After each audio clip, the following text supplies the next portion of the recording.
You're watching News 5, part of the Scripps News Group. Could Ohio's recreational marijuana policy go up in smoke? Lawmakers in both the State House and the State Senate have proposals to change access to cannabis. The Senate is being more restrictive, while the House has more flexibility, but still limits the drug. And with these proposals come a lot of questions that you've been asking our Columbus Bureau reporter Morgan Trout. So she continues to follow through for you, taking your concerns to the experts. You have questions about marijuana policy. I have answers. First, let's break down the current law. If you're 21 years old, you can smoke, vape, and ingest marijuana, and you can grow up to 12 plants per household. But that may change soon. Amanda from Cleveland asked, what are the lawmakers trying to do? There are Senate Bill 56 and House Bill 160. Both make dozens of restrictions to cannabis access, but most notably, SB 56 limits THC content and reduces home growing to 6 plants. HB 160 also limits THC, but keeps home growing the same.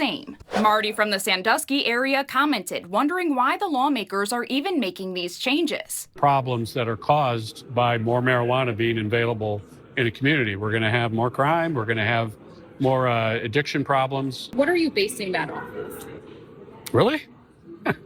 The more alcohol is available, the more people drink, and the more bad behavior results. And that's what happens with marijuana and other substances that cause people to think poorly. But marijuana law professor Jonathan Adler corrected House Speaker Matt Huffman. Certainly don't see evidence of significant negative effects on crime or increases in crime that some people fear. And there's some evidence that suggests at least some sorts of crime may in fact decline. It appears to reduce highway fatalities, appears to reduce some types of violent crime. More than 24 people had the same question as Kelly from Cincinnati. What gives Republicans the right to change it? There is a core of what voters made clear that they wanted, which is we want to legalize marijuana. I think there's some fine print that was less important to folks. Are you insinuating that voters didn't read the entirety of issue 2 and didn't know what they were voting on? I have no idea what every single voter did or didn't do. Any idea that we're going to pass a law and it's just the law for the end of time is not realistic.